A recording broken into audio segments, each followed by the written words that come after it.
말씀 하나 드리겠습니다. 수요 예배 후에 연합찬양대 연습을 본당에서 합니다. 그러니까 연합찬양대 대원분들은 예배 끝나고 여기 앉아 계시면 될 것 같습니다. 네, 부탁입니다.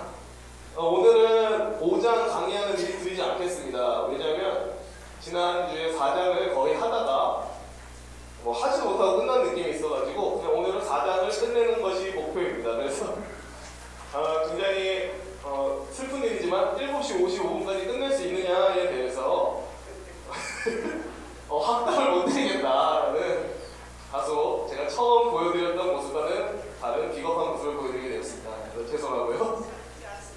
슬프지 않으세요? 네, 한 5분만 안 슬프고 나머지 50분은 슬프신 것 같은데요. 네, 슬픈 분위기 속에서 계속 하겠습니다.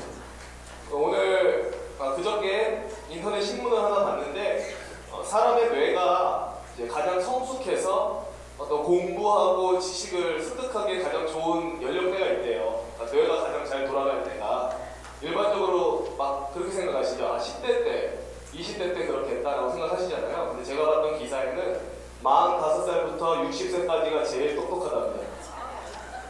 다 그 연령대시잖아요, 여기에. 그래서 네, 똑똑하신 분들은 함께 돼서 기쁘게 생각하고 있습니다. 네. 지난주에 어디까지 했냐면 구원과 새 언약, 그러니까 인간의 구원과 관련된 3가지 언약을 살펴보자라고 하면서 행위 언약만 얘기하고 구속 언약은 얘기하는 동 마는 동 끝났습니다. 그래서 이걸 다시 좀 얘기하고 넘어가겠습니다. 일단은 용어에 대해서 너무 신경 쓰지 않으셔도 됩니다. 행위 언약이 뭐냐, 구속 언약이 뭐냐, 이런 용어에 대해서 아시기보다는 개념만 이해하시면 될 것 같습니다. 행위 언약은 다시 한번 말씀을 드리자면 하나님이 아담과 맺은 언약인데 아담의 완전한 순종을 대가로 그에게 영생을 주시기로 한 일종의 계약이라고 생각하시면 됩니다. 아담의 완전한 순종을 대가로 그에게 더 높은 수준의 생명을 주시기로 한 약속입니다. 근데 만약에 아담이 정말로 완전한 순종을 해서 선악과를 먹지 않으므로 완전한 순종을 해서 더 높은 수준의 생명을 얻었다면 그건 아담만 소유하고 끝나는 것이 아닙니다. 왜냐하면 아담이 온 인류의 대표자로서 이 일을 했기 때문에 아담이 성공했으면 아담의 후손들도 똑같이 더 높은 수준의 생명을 갖고 태어났을 겁니다. 하지만 안타깝게도 아담이 실패했죠. 아담이 실패해서 저주받았고 사망을 당하게 되었습니다. 근데 또 똑같은 원리가 적용이 됩니다. 아담이 대표자였기 때문에 아담 혼자 죽고 끝나는 것이 아니라 그의 후손인 우리 모두도 죽게 됩니다. 요거를 알고 계시면 됩니다. 근데 왜 행위 언약이라고 부르나요? 라고 한다면 아담이 순종의 행위를 하느냐 안 하느냐, 그의 행위에 따라 결과가 갈리기 때문에 그냥 행위 언약이라는 표현을 쓴다고 했습니다. 그러니까 아담이 잘하면 모든 인류는 다 복을 받는 거고요. 아담이 못하면 모든 인류는 다 저주받는 겁니다. 그게 행위 언약입니다. 하지만 다 아시겠지만 아담이 잘하지 못했습니다. 그래서 저와 성도님 모두는 태어날 때부터 선천적으로 타락한 그런 상태로 태어나게 되었습니다. 그래서 이제 구속 언약을 보도록 하겠습니다. 근데 빈칸 채웠나요? 네, 한 분밖에 안 채우신 것 같아서 제가 다시 불러드릴게요. 창세 전에 누구 간의 언약이냐면 삼위 하나님이라고 쓰시면 됩니다. 삼위 하나님. 그러니까 하나님께서 약속하셨다는 거죠. 서로 간에 성부, 성자, 성령께서 서로 간에 약속하고 서로 간에 맹세하고 서로 간에 의무를 짊어졌다는 겁니다. 대체 무슨 약속을 하고 무슨 의무를 짊어지셨느냐? 그것은 이제 밑에 상자에 써 있습니다. 성경 구절은 찾지 않겠습니다. 성경 구절은 찾지 않고 그냥 제가 읽기만 할게요. 그러니까 이런 내용이 나옵니다. 곧 창세전에 그리스도 안에서 우리를 택하사, 창세전, 그러니까 이 세상이 시작되기도 전에 하나님만 계셨을 그때에 하나님의 백성을 선택하셨다는 구절이 있습니다. 그러니까 우리가 존재하기도 전에 하나님 안에서 누구를 구원해야 하는가에 대한 논의가 있었다는 거죠. 그리고 어떻게 구원할 것인가에 대한 방법에 대한 논의도 있었습니다. 어떻게 구원해야 하는가? 일단 상자를 채워보겠습니다. 언약의 당사자는 누굴까요? 원래는 언약의 당사자는 둘이 있어야 되는데 이건 하나님끼리 하나님끼리 약속한 거라서 언약의 당사자가 누굴까요? 네, 삼위 하나님이에요. 하나님입니다. 답이 하나님입니다. 삼위 하나님이라고 쓰시는 게 정확합니다.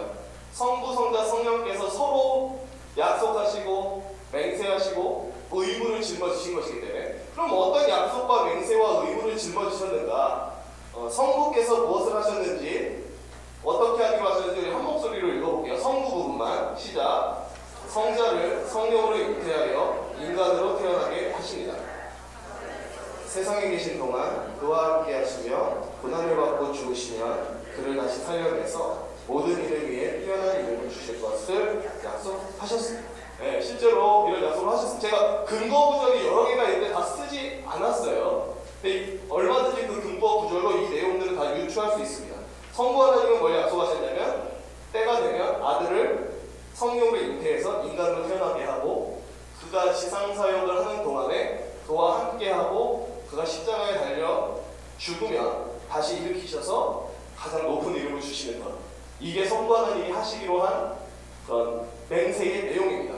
그럼 이제 성자 하나님은 무엇을 하기로 하셨는가? 같이 읽어보겠습니다.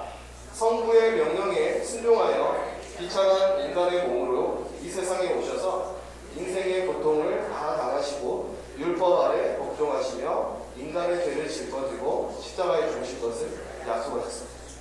성자께서는 인간의 몸을 입고 와서 십자가에 달려 죽으시고 모든 율법을 다 순종하실 것을 맹세하셨습니다. 창세 전에 그렇게 하겠다고.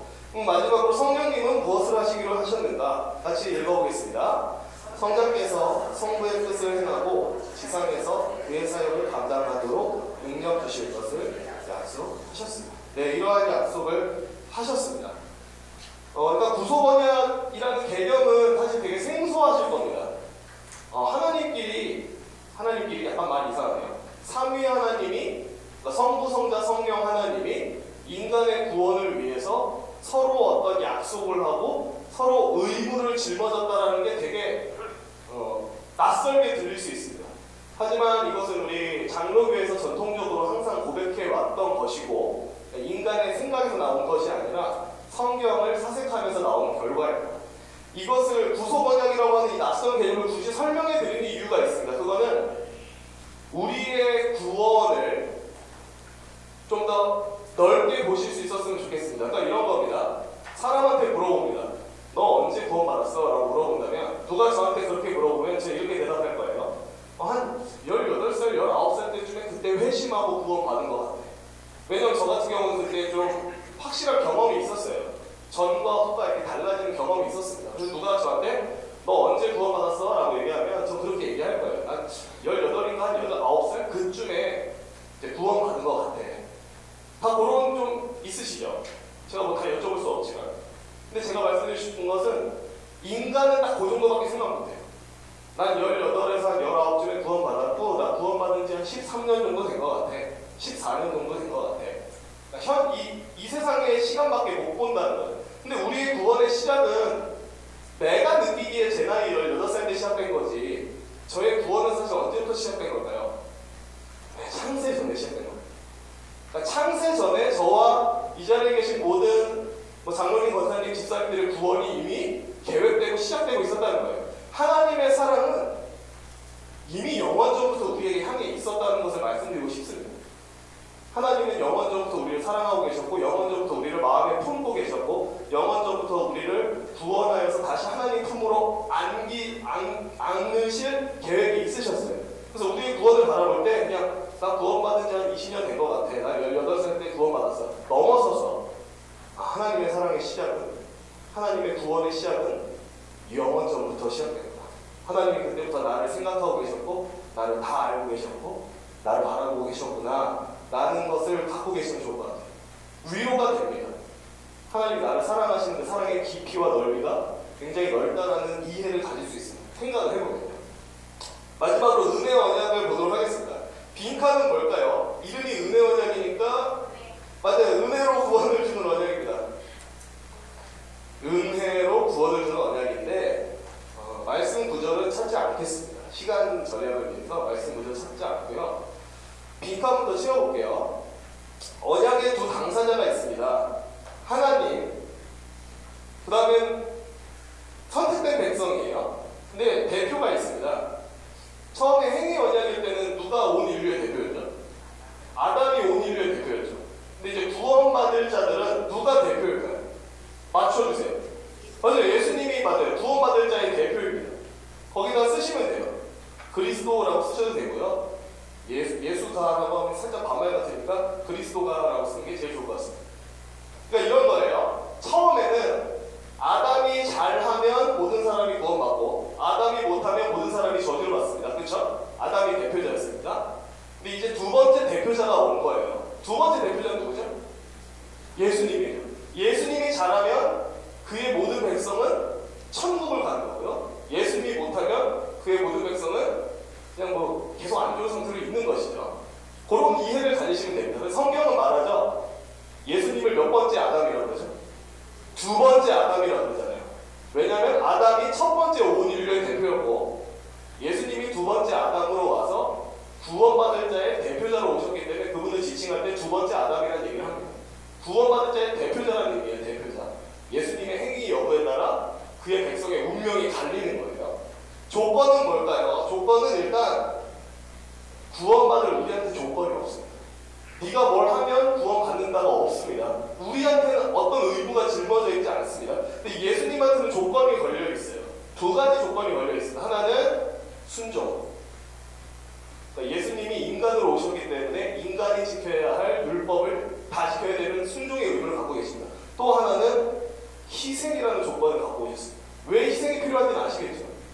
죄인을 대신해서 사망을 감당해야 되기 때문에 사실 예수님은 죽으시기 위해서 오셨잖아요.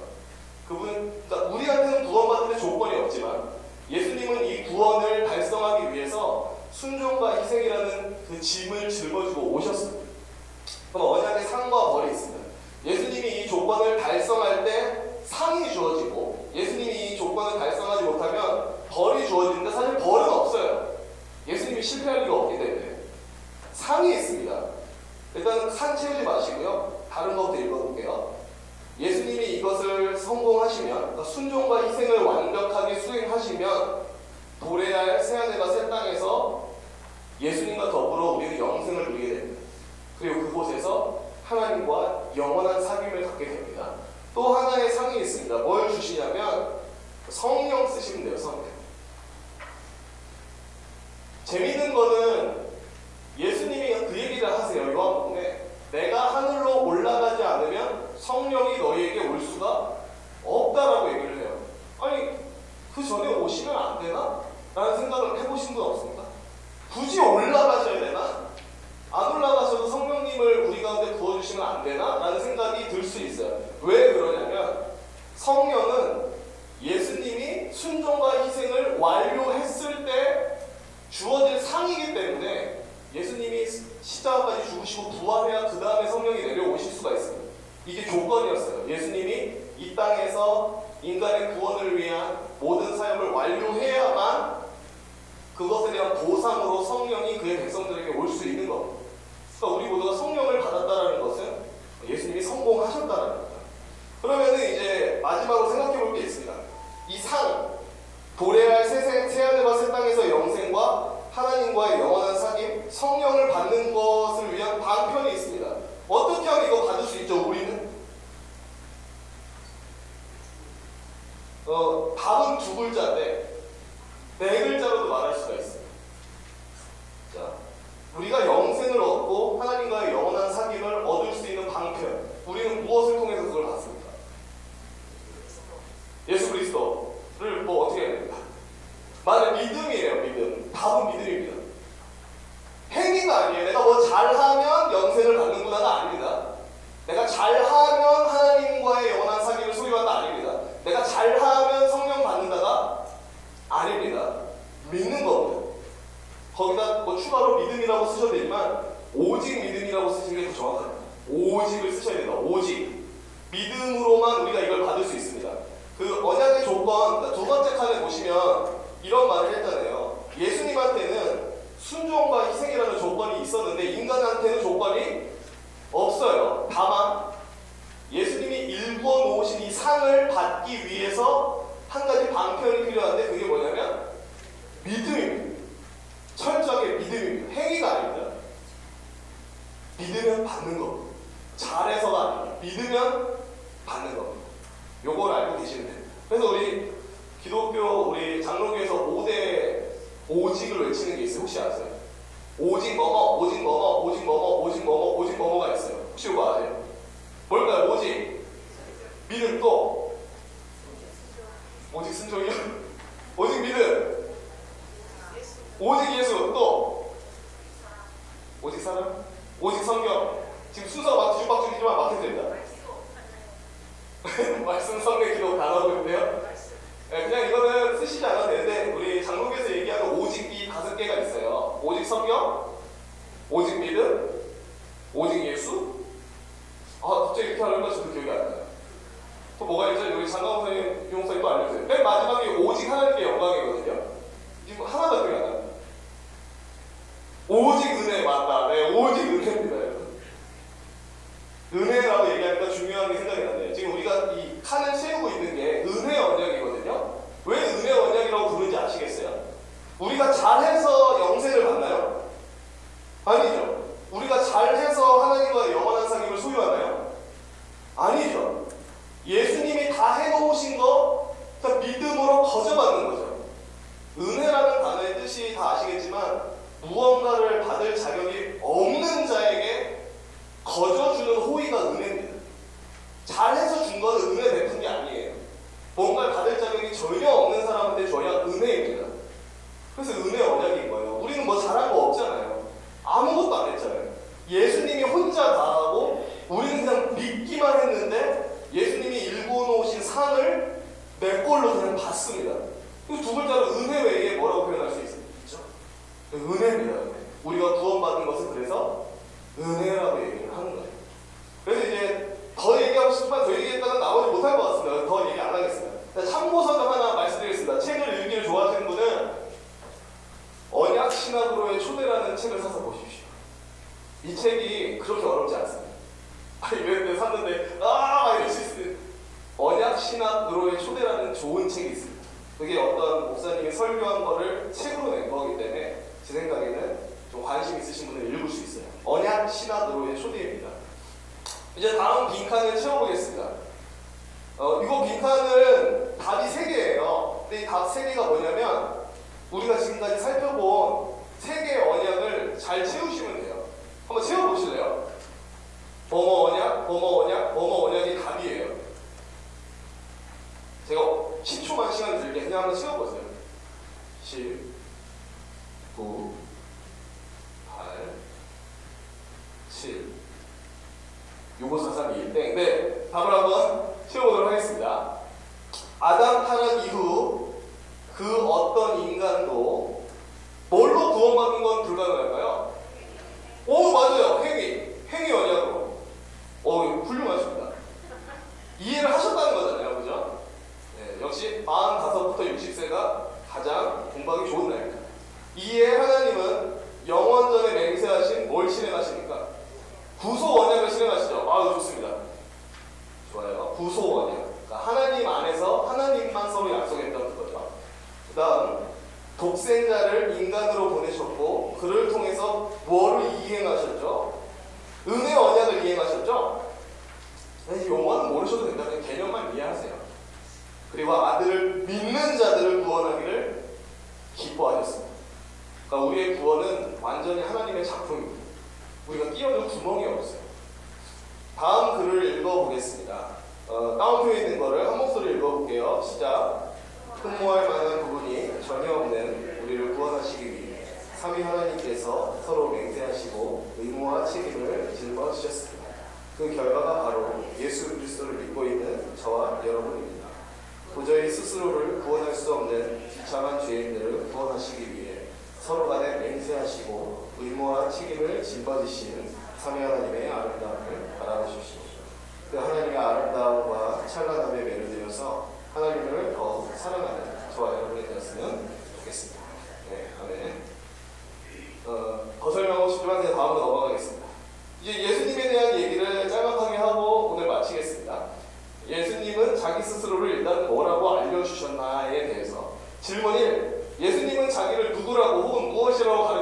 혹시 뭐 생각나는 거 있으세요? 예수님은 자기를 뭐라고 가르쳤다?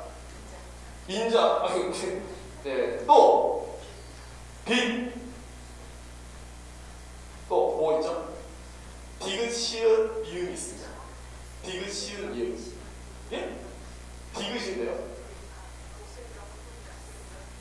디귿, 시읒, 미음. 세 글자입니다. 네, 이제 찾아보면 됩니다. 마가복음 10장 45절을 찾아보겠습니다. 마가복음 10장 45절. 예수님이 자기를 뭐라고 하셨는지, 그리고 자기를 지칭할 때 뭐라고 지칭하셨는지 보겠습니다. 마가복음 10장 45절. 네, 여기저기서 술렁술렁 거리고 있습니다. 답을 찾으신 것 같습니다. 오, 네. 네, 한번 같이 읽어볼까요? 읽겠습니다. 인자가 온 것은 섬김을 받으려 함이 아니라 도리어 섬기려 하고 자기 목숨을 많은 사람의 대속물로 주려 하며. 사실 예수님이 자기를 지칭할 때 쓰신 표현은 많지만 일단 의도하고 있는 답은 있습니다. 일단 예수님은 자기를 지칭할 때 쓰는 표현은 뭐죠? 인자고, 또 자기를 가르쳐서 뭐라고 얘기하시죠? 대속물이라고 하죠. 많은 사람의 목숨을 위한 대속물, 대신 죄값을 치러서 죽어야 할 제물이라고 얘기를 하시죠. 사실 바꿔 얘기하면 이거는 예수님이 스스로가 구원자라고 말씀하시는 거랑 똑같습니다. 그죠? 예수님을 일단 스스로 지칭하실 때 자기를 인자라고 지칭하셨고, 자기가 이 땅에 온 이유가 죄인의 대속물로서 우리를 구원하시기 위해 오셨다고 얘기를 했습니다. 나는 인자다, 그리고 구원자다라고 알려주신 거라고 생각하시면 됩니다. 근데 여기서 이제 한 가지 말씀드리고 싶은 것은 인자의 뜻이 뭐죠? 인자의 뜻. 한자가 뭐죠? 인자는 사람인, 자자는 아들자. 사람의 아들이라는 뜻입니다. 근데 사람이라는 뜻이에요. 근데 중요한 거는 예수님이 항상 자기를 인자라고 지칭하실 때는요, 이게 영어 표현으로 하면 쉬운데 한글 표현으로 어떻게 될지 모르겠어요. 영어로는 인자가 일단 son of man이에요. son of man. 사람의 아들. 근데 이제 a son of man, 한 사람의 아들이라는 표현도 있을 수 있고, the son of man, 그 사람의 아들이라는 표현도 쓸 수 있어요. 근데 the son of man, 그 사람의 아들이라고 하면은 이게 무언가 특정한 것을 지칭하는 고유명사가 되거든요. 죄송합니다. 제가 설명을 잘 못하고 있습니다. 그러면 진짜 문제를 내볼게요. 그럼 예수님은 자기를 지칭할 때 나는 한 사람의 아들이야 라고 했을까요? 그 사람의 아들이야 라고 했을까요? 제가 왜 이 문제를 낼까요? 한 사람의 아들이라고 했을까요? 무언가 고유한 것을 지칭하는 그 사람의 아들이라고 자기를 불렀을까요? 그 사람의 아들이라고 부르세요. The Son of Man이라고 자기를 항상 부르세요. 왜 그렇게 부르지? 지칭하고 있는 게 있는 거예요. 인자 부를 때. 그게 어디 있냐면 구약 성경에 나오는 인자라는 표현이 있어서 그런 걸로 봐요. 학자들은. 한번 다니엘 7장 13, 14절을 찾아볼까요? 여기에 인자가 나와요. 다니엘 7장 13, 14절에 인자가 나오는데 예수님이 거기에 나오는 인자를 그대로 차용하셔서 자기를 지칭할 때 쓰십니다. 틀렸나요? 다니엘 7장 13절에서 14절. 에겔간. 네. 다니엘 7장 13, 14절. 찾으셨어요? 네, 다니엘 7장 13, 14절 두 절인데 우리 한 목소리 읽겠습니다. 시작.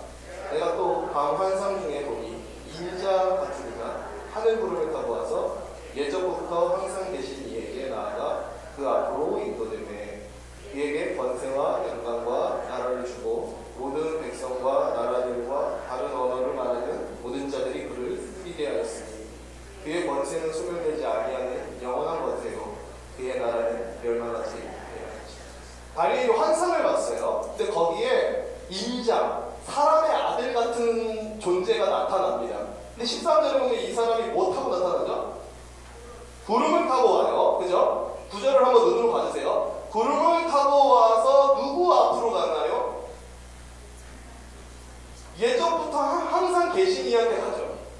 그럼 일단 밑에 답을 한번 써보세요. 여기서 나오는 예전부터 항상 계신 분 누굴 것 같아요? 맞아요. 하나님입니다.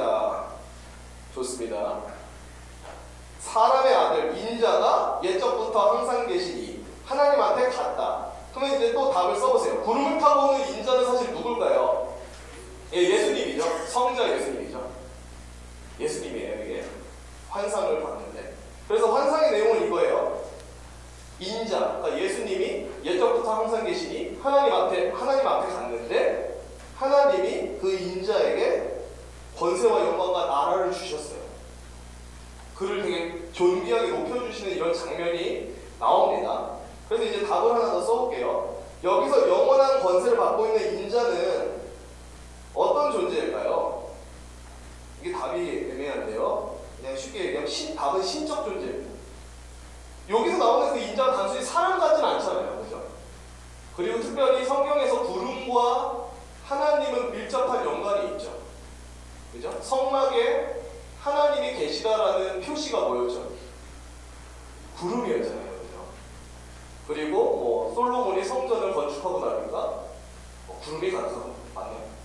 하여튼 대체적으로 하나님의 임재, 어떤 하나님의 나타나신 현현과 구름이 밀접한 관계가 있고, 예수님 승천하실 때 예수님이 뭐에 가려지시죠? 구름이잖아요. 그죠? 구름. 그러니까 구름은 무언가 신적인 거랑 연관이 되어 있습니다. 구름을 타고 온 인자라는 것은 무슨 근둔 타고 있는 사람이라는 의미가 아니고 어떤 신적인 존재를 지칭하는 표현을 이해하시면 됩니다. 그래서 이제 이 다니엘을 읽은 이유는 뭐냐면, 다니엘의 인자가 나오는데 이 인자는 사람처럼 생기긴 했지만 단순히 사람을 넘어서서 위대한 존재, 신적인 존재다라는 것을 말씀드리고 싶은 거예요. 그리고 예수님이 자기를 지칭할 때 빌려서 쓰신 표현이 바로 다니엘에 나오는 이 인자라는, 나는 그냥 평범한 사람이 아니다라는 것을 보여주는 겁니다. 다음 글을 읽어보겠습니다. 제가 한번 읽어볼게요. 예수님이 스스로를 하나님의 아들이라고 말한 적이 없습니다. 하나님의 아들이 아니어서 그렇게 말하신 게 아닙니다. 그냥 계속 읽어볼게요. 이게 과거 하나님은 하나님의 집인 성전을 짓겠다는 다윗에게 오히려 너의 집을 세워주겠다고 약속하십니다. 곧 그의 왕위가 영원히 계승될 것을 약속하셨습니다. 이 사실을 근거로 이스라엘 백성들은 다윗의 계통에서 하나님의 아들이 태어나고 그는 이스라엘을 튼튼하게 지켜주고 온갖 외적의 침입으로부터 자기들을 안전하게 보호해주는 용사일 것이라 기대했습니다. 만약 예수님이 스스로를 하나님의 아들이라고 지칭했다면 이스라엘 사람들은 자연스레 예수님을 군사력과 정치력으로 자신들을 로마로부터 해방시켜줄 분으로 확신했을 것입니다. 라는 얘기를 하는데, 이게 이런 얘기입니다. 예수님이 스스로를 부를 때 자기를 인자라고 칭한 적은 있어도 자기를 칭할 때 뭐라고는 칭하지 않았다는 거죠. 하나님의 아들이라고 칭한 적은 없다라는 거예요. 하나님의 아들이라고 칭하지 않은 이유는 간단합니다. 사람들한테 오해를 사지 않기 위해서입니다. 왜냐하면 이렇게 생각하시면 돼요. 당시 이스라엘 백성들은 하나님의 아들 생각하면 구원자를 생각하긴 하는데, 그 구원자는 어떤 구원자를 생각하냐면 어떤 죄를 위한 구원자라기보다는 강력한 군사력과 정치력을 가지고 이스라엘의 태평성대를 가져올 그런 구원자를 생각했던 거예요. 하나님의 아들이 꼴 정치력과 무력으로 무장한 강력한 지도자로 이해했던 거예요. 근데 사실 이스라엘 백성들이 예수님한테 기대하고 있었던 게 있죠. 뭘 기대했냐면, 지금 이스라엘은 로마의 지배 아래에 있는 상황입니다. 로마의 압제 가운데 있는 상황이고, 자기들이 하나님의 백성이지만 그 강한 나라 밑에 물려있기 때문에 되게 자존심이 상해 있는 상태예요. 그런 상태에서 예수님이 나타났어요. 남달라요. 막 병도 고치고 죽은 자도 살리고 막 배고프면 막 밥도 떼서 나눠줘요. 저분이야말로 우리를 로마에서 해방시켜줄 정치적, 군사적 구원자라고 기대하기 충분하겠네요. 그렇지 않을까요? 전쟁을 나가는데 밥이 모질라요. 그럼 어떻게 하시면 됩니까? 오병이어 그냥 조금만 갖고 와라 해서 다 나눠서 밥 먹여서 싸우면 됩니다. 싸우다 누가 죽어요. 어떻게 하면 됩니까?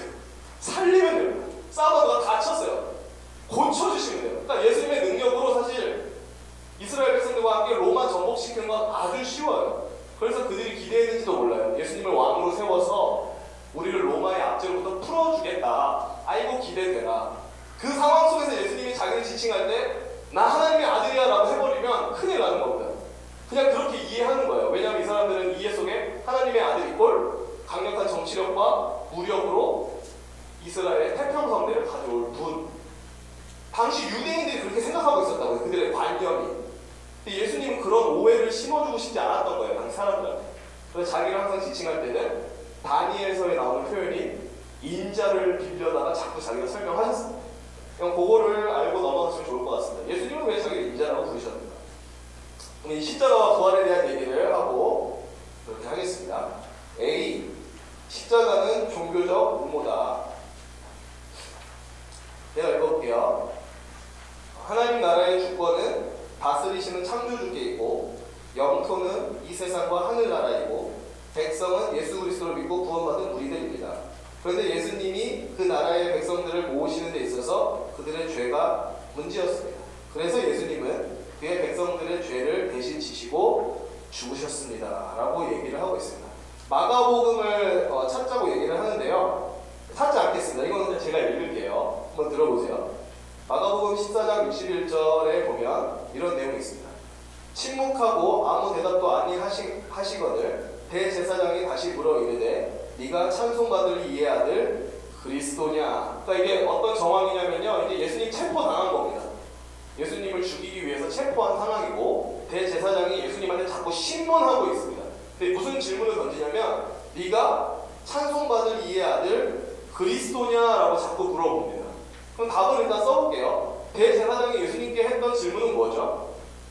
네가 찬송받을 이의 아들 그리스도냐. 그냥 답은 이렇게만 쓰세요. 네가 그리스도냐, 네가 메시아냐. 그리스도는 헬라어, 그러니까 그리스어고 메시아는 유대인의 말 히브리어입니다. 둘이 뜻은 똑같아요.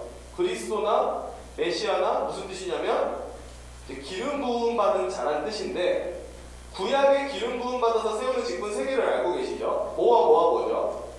구약에서 기름 부어서 세우는 직분 3개. 왕, 제사장, 선지자. 이 3개의 직분은 기름을 부어서 세웁니다. 왕, 선지자, 제사장. 이걸 갑자기 왜 얘기하냐면요, 일반적으로 당시 유대인들이 그리스도 혹은 메시아라는 표현을 들으면 이 3개 중에 뭘 제일 먼저 떠올렸냐면 항상 왕을 많이 떠올렸습니다. 왕. 그리스도, 메시아 하면 왕이라고 생각합니다. 왕이다 이렇게. 그러니까 사실 이 대제사장이 던진 질문은 이런 거죠. 네가 그리스도냐? 라는 질문은 바꿔 얘기하면 네가 뭐냐라는 질문이죠. 당시 유대인들이 이 그리스도라는 표현을 들으면 왕을 제일 먼저 떠올렸다고 했습니다. 네가 그리스도냐라는 질문은 바꿔 얘기하면 네가 왕이냐라는 질문을 자꾸 하는 거예요. 너 왕이야? 네가 왕이니? 이렇게 자꾸 물어본 거예요. 왜 자꾸 그렇게 물어봤을까? 이유가 있습니다. 대제사장이 자꾸 네가 왕이냐라는 질문을 던진 이유는 예수님을 이렇게 잡아 죽일 명분을 찾기 위해서였어요. 질문을 해볼게요. 물어봅니다. 대제사장이 예수님한테 네가 그리스도냐? 네가 왕이냐? 라고 자꾸 물어봤는데 예수님이 대답하기를 내가 왕이다 라고 얘기하면 무슨 문제가 생길까요? 무슨 문제가 생길까요? 일단 상황을 설명드리자면 당시 이스라엘은 로마의 식민지였습니다. 로마 황제의 지배를 받고 있는 나라였어요. 그 나라에서 네가 왕이야? 라고 물어봤는데 예수님이 응 내가 왕이야 라고 얘기하는 건 무슨 뜻입니까? 로마를 정복시키겠다는 의미잖아요. 식민지에 왕이 있어요? 없죠. 왕이 있어봤자 그거는 꼭두각시죠. 로마 황제의 지배를 받고 있으니까. 그러니까 이런 의도가 있던 겁니다. 예수님이 이 질문에서 네가 메시아야? 네가 그리스도야? 네가 왕이야? 라고 물어봤을 때 예수님이 내가 그리스도야 라고 얘기하면 이거는 나 왕이야. 그럼 이제 빌미가 잡히는 거예요. 뭐? 야 우리의 왕은 로마의 황제 카이사야. 야 여기 자기 보고 왕이라고 얘기하는 사람 있다. 잡아 죽이자라는 명분이 생길 수가 있는 거예요. 근데 예수님이 이런 질문에 대해서 대답을 하셨나요? 안 했나요? 얼버무리셨죠. 대답 제대로 안 하셨죠. 자기가 직접 말하진 않고 네가 지금 답을 말했다 이런 식으로만 얘기하셨지 자기 입을 직접 얘기하신 적은 없습니다. 한번 빈칸을 씌워볼게요. 이 질문에는 종교적 음모가 있습니다. 이스라엘 백성들에게 있어 뭐는 왕과 동의어였을까요? 메시아 쓰셔도 되고요. 그리스도 쓰셔도 돼요. 둘 다 답이에요. 네, 그리스도는 왕이라는 말과 동의었습니다. 만약 예수님이 스스로를 뭐라고 인정하는 순간 메시아 그리스도 똑같습니다. 자기를 그리스도라고 인정하는 순간 스스로를 왕이라고 하는 것과 마찬가지였고 이것을 빌미로 예수님을 로마에 대한 반역자로 몰고자 했던 거죠. 정치적 반역자. 죽일 명분을 찾고자 한 거죠. 답은 다 나왔습니다. 메시아, 반역자 혹은 그리스도, 반역자가 답입니다. 그러나 예수님이 이 질문에 대해 항상 모호하게만 대답하셨습니다. 그래서 결국 이 종교 지도자들이 예수님을 죽이죠. 근데 예수님을 어디다 달아 죽이죠? 네, 십자가에 달아 죽입니다. 십자가에 달아 죽인 이유가 있습니다. 이 말씀을 찾아봐야 됩니다. 신명기 21장 23절을 찾아보겠습니다. 왜 하필 많고 많은 형벌 중에 십자가에 못 박아 죽였는가? 이유가 있죠. 신명기 21장 23절.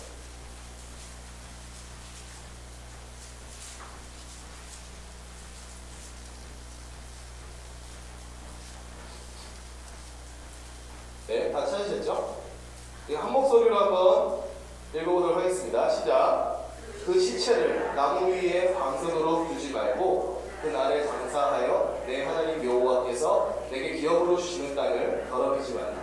나무에 달린 자는 하나님께 저주를 받았습니다. 이 신명기 말씀에서 한 가지 발견할 수 있는 게 있습니다. 나무에 달려 죽은 자는 누구한테 저주받는 거죠? 하나님께 저주받는 겁니다. 그러니까 나무에 달려 죽었다는 게 되게 불명예스러운 거예요. 하나님한테 버림받았다는 의미입니다. 하나님한테 저주받아 죽었다는 뜻이에요. 나무 달려서 죽었다는 것. 예수님을 달아 죽인 십자가는 뭘로 만들어져 있습니까? 나무로 만들어져 있죠. 그러니까 예수님은 어디에 달려 죽으신 거예요? 사실 나무에 달려 죽으신 거죠. 예수님이 나무에 달려 죽었다는 것은 당시 사람들의 관념으로 예수님은 하나님께 저주받았다는 소리입니다. 그렇죠? 그러니까 예수님은 그렇게 십자가형에 처할 만큼 극악한 범죄자가 아닙니다. 그럼에도 불구하고 군중들은 계속 외치죠. 그 십자가에 못 박으소서라고. 아니 다른 형벌 방법도 되게 많을 텐데 십자가를 자꾸 고수해요. 굳이 나무 십자가를 고수합니다. 목적이 있는 거죠. 그거는 예수님을 하나님의 저주를 받은 자로 만들고 싶어서 그랬던 거예요. 그러면 두 가지 유익이 생겨요. 당시 종교 지도자들 입장에서 어떤 두 가지 유익이 생기냐면 사람들이 종교 지도자들이 자기들보다 예수님을 더 추종해요. 자기들의 세력을 뺏기는 거예요. 일단 예수님을 십자가에 달아 죽이면 추종자가 없어지니까 이 세력이 확 사라지겠죠. 그럼 자신들의 정치적 입지가 다시 굳건해지겠죠. 이게 종교 지도자들이 노린 첫 번째 유익. 사람들이 따르고 있는 예수를 죽여서 이 사람들의 세력을 와해시키고 나의 세력을 다시 불리자. 또 하나의 목적은 예수님을 죽여버리면 분명히 비난이 올 수 있다는 겁니다. 왜냐하면 당시 예수님이 사람들한테 인정받고 있는 선지자였기 때문에 사람들한테 촉망받는 그런 칭찬받는 사람이었기 때문에 예수님이 죽였다가는 이 종교 지도자들도 비난을 피할 방법이 없어요. 근데 비난을 피할 수 있는 방법이 하나 있습니다. 뭘까요? 사실 우리가 지금 다 찾아봤는데 이렇게 죽이면 사람들이 비난 안 할 거예요. 나무에 달아 죽이면 비난하지 않습니다. 왜냐하면 나무에 달려 죽었다는 것 이꼴 하나님께 저주받았다는 뜻이기 때문에 예수님을 하나님의 저주받아 죽은 자로 만들어버리면 종교 지도자들이 욕먹을 일이 없다는 거예요. 예수를 그냥 죽이면 욕먹겠지만 나무에 달아 죽여버리면 예수는 하나님의 저주를 받은 자가 되기 때문에 우리가 비난을 피할 수 있다는 거죠. 물론 이 대제사장과 각종 종교 지도자들이 되게 악한 의도를 이렇게 했죠. 근데 사실 이게 하나님의 계획이었죠. 예수님을 정말 우리를 대신해서 저주받은 자로 삼으시는 게 하나님의 뜻이었잖아요. 그죠? 우리들의 모든 죄악을 감당하고 우리의 모든 죄를 짊어지게 하셔서 하나님의 저주를 대신 받게 하시는 게 하나님의 뜻이었습니다. 그리고 정말로 예수님은 우리의 죄를 짊어지시고 저주를 대신 받으시고 저주의 상징이 십자가에 달려 죽으셨죠. 그래서 십자가를 볼 때 그걸 생각하시면 됩니다. 저주를 절대 받을 일이 없으신 그분께서 우리 때문에 저주받은 자의 상징에 매달려 죽으셨다라는 것을 기억하셔야 됩니다. 저주받을 일을 전혀 하지 않은 그분께서 저주의 상징인 나무에 달려 죽으셨다. 왜 그렇게 죽으셨는가?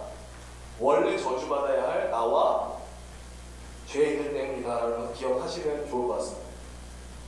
이제 부활에 대해서 얘기하고 끝내도록 하겠습니다. 부활이 되게 중요한 의미가 있습니다. 일단 1번 볼게요. 누가복음 24장 36절에 39절을 찾아보지 않겠습니다. 이거는 그냥 생각하시면 압니다. 예수님이 부활해서 제자들 앞에 나타났을 때 제자들이 어떤 반응을 보였나요? 막 믿었나요? 예수님 오셨군요. 믿지 못했죠. 의심하고 놀랍고 막 두려워했죠. 네, 그렇죠. 막 의심이 일어나고 막 내한테 지금 영이 있는 건가? 막 이러면서 예수님이 내 손과 발을 보고 난 줄 알아라 막 이런 얘기를 했습니다. 그러니까 한마디로 예수님의 부활을 제자들이 받아들이지 못했다는 거예요. 예수님이 다시 나타나셨건만 이게 꿈이야 생시야 막 이런 생각을 했다는 겁니다. 그럼 다음으로 넘어갈게요. 근데 예수님의 부활을 통해서 제자들이 확인한 게 두 가지 사실이 있었습니다. 부활의 중요한 의미. 그러니까 예수의 부활을 꼭 믿어야 돼요. 우리가 안 믿으면 중요한 게 다 사라집니다. 한번 볼게요. 예수님이 부활한 걸 보고 제자들이 깨달은 첫 번째는 이겁니다. 예수님의 죽음이 자신의 죄로 인한 뭐가 아니었음을 깨닫을까요? 네, 저주가 아니었음을 확인했어요. 왜 지금 저주라는 말이 나오는지 혹시 이해가 되시죠? 예수님을 달아 죽인 그게 나무 십자가고 나무 십자가는 하나님의 저주를 받아 죽었다는 의미예요. 근데 그 하나님의 저주를 받고 죽은 줄 알았던 예수님이 다시 살아났어요.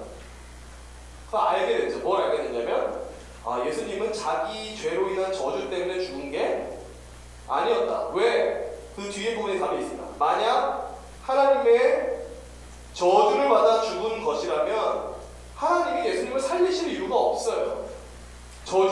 하나님의 저주를 받고 죽었는데 하나님이 다시 살리면 이상하지 않습니까?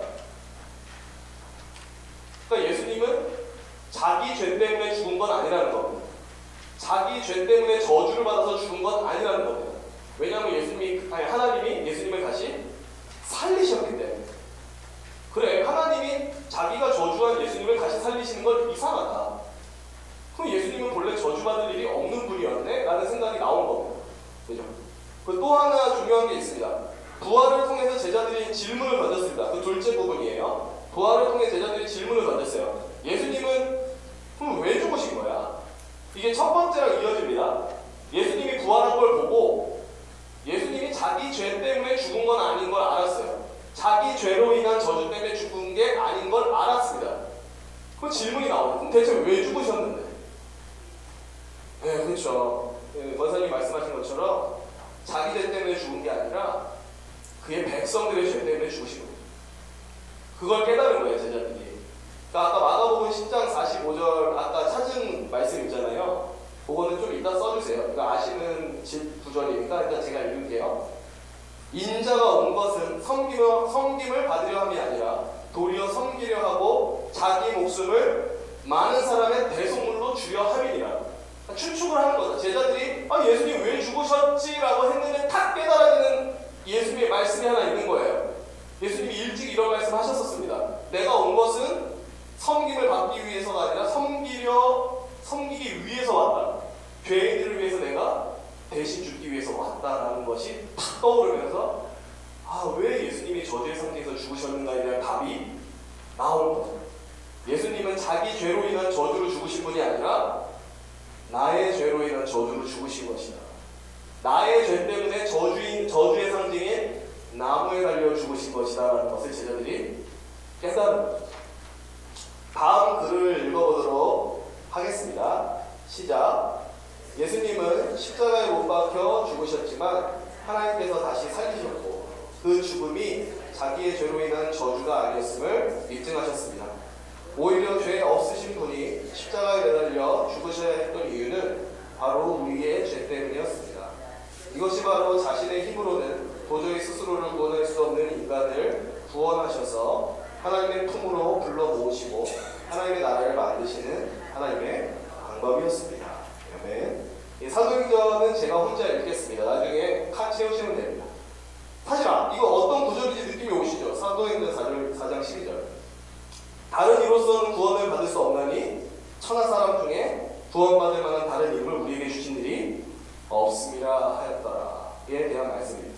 유일한 구원 방법. 이거 금방 하고 이제 맞출 수 있을 것 같습니다. 고린도전서 15장 3절 4절은 제가 읽어볼게요. 바울이 이렇게 말합니다. 내가 받은 것을 먼저 너희에게 전하였느니 이는 성경대로 그리스도께서 우리 죄를 위하여 죽으시고 장사 지낸 바 되셨다가 성경대로 사흘 만에 다시 살아나사. 그러니까 이거 복음은 그러니까 바울은 지금 무슨 얘기를 하냐면 자기가 전에 왔던 복음을 그냥 간명하게 그냥 얘기하는 내용입니다. 복음의 내용은 뭐죠? 복음의 내용은 뭐죠? 그냥 이게 복음이야 라고 설명할 때 어느 정도 짧게 얘기하면 되는데 뭘 얘기하면 될까요? 복음. 네. 예수께서 우리 죄를 위해 죽으시고 네, 부활하셨다. 사흘 만에 부활하셨다가 사실 복음의 내용의 핵심입니다. 그게 답이에요. 그 1번 답. 지금 복음의 내용을 잠깐 얘기하고 넘어가는 이유는 뭐냐면 이제 질문 1로 넘어갈게요. 바로 바울이 빌레몬서에 보면 이런 얘기를 해요. 제가 1장 13절을 다 읽진 않을 건데 거기에 보면은 바울이 내 복음을 위하여 막 이런 표현을 씁니다. 내 복음, 나의 복음이라는 얘기를 해요. 바울이 왜 나의 복음이라는 표현을 쓸까요? 나의 복음. 너의 복음도 아니고 그의 복음도 아니고 하나님의 복음도 아니고 내 복음이래요. 왜 내 복음이라고 얘기할까요? 절도를 해야 되니까? 그것도 맞죠. 근데 이제 뒤에서도 사실 답을 써놨어요. 바울 스스로가 복음의 은혜와 능력을 체험했기 때문에 내가 직접 경험했으니까 이제 그건 내 복음인 거예요. 그런 거 있잖아요. 남들이 맨날 은혜 받았다는 얘기 듣는 거 말고 내가 직접 은혜 받으면 좀 다르잖아요. 그죠? 남이 받은 은혜에 대한 얘기, 남이 은혜 받은 체험에 대한 얘기 말고 내가 직접 은혜 받으면 그 내 은혜인 거죠. 그죠? 그렇게 이해하시면 됩니다. 바울이 내 복음이라는 표현을 쓴 것은 그 복음을 바울이 충분히 체험하고 경험했기 때문에 그래요. 그러면 이제 질문이 나오죠. 여러분도 복음에 대한 개인적 체험이 있습니까? 있으세요? 그리스도께서 나를 대신에 십자가에 달려 죽으시고 부활하셨다는 그 사실이 내 가슴을 아주 세게 핥히고 지나갔던 경험이 있으십니까?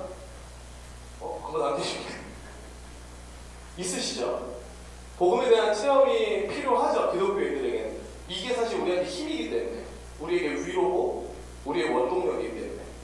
질문 2에 보면 가끔 이렇게 얘기하는 사람도 있습니다. 이미 한국교회는 너무 잘 안다. 이미 한국교회는 너무 많이 배웠고 복음에 대해서 잘 안다. 그래서 이제 더 배울 필요 없고 이제는 잘 사는 게 중요하다라고 얘기하는 분들이 좀 있습니다. 그분들의 말도 맞죠. 그분들이 이런 얘기를 자꾸 던지는 이유는 한국교회 안에서 기독교의 위상이 다 떨어졌기 때문에 그래요. 그죠? 기독교가 사람들한테 있어서 되게 괄시받고 어떤 인식이 있어서 팍 떨어졌기 때문에 맨날 욕먹고 다니기 때문에 이제는 기독교인이 잘 살자라는 의도에서 이런 얘기를 하는 게 맞아요. 근데 사실 완전히 맞지는 않습니다. 사실 제 친구 중에 목사가 있는데 힘들어하는 부분이 하나 있어요. 그 뭐냐면 자기가 아는 분이 자꾸 이렇게 얘기를 한대요. 여러분은 복음을 이미 잘 압니다. 더 배우실 필요 없고요. 잘 사세요. 이 얘기를 자꾸 한대요. 근데 이제 그 친구도 의문이 드는 거예요. 왜냐면 자기는 복음, 물론 이 문장은 알죠. 예수님이 우리 죄를 대신에 십자가에 달려 죽으시고 사흘 만에 부활하셨다 되게 쉽죠. 문장 자체는. 근데 이거는 경험하고 깨닫고 파면 파도 끝이 안 나올 진리죠. 그죠?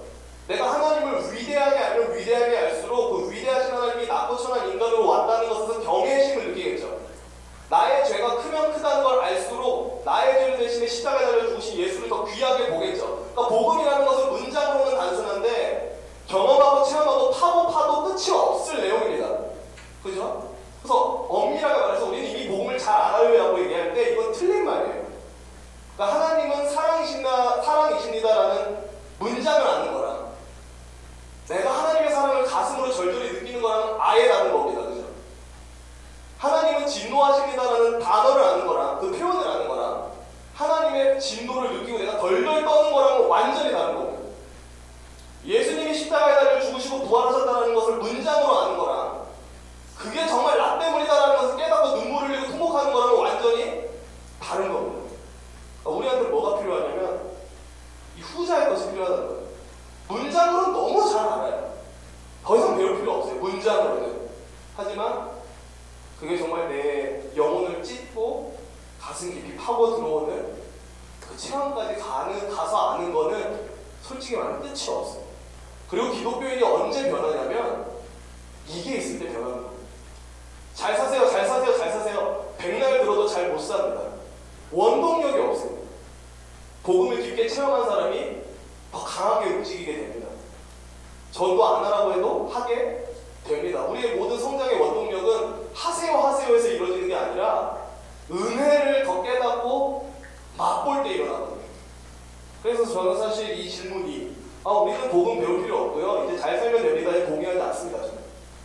잘 살지 못하는 이유는 복음을 덜 알기 때문이라고 저는 그렇게 감히 얘기합니다.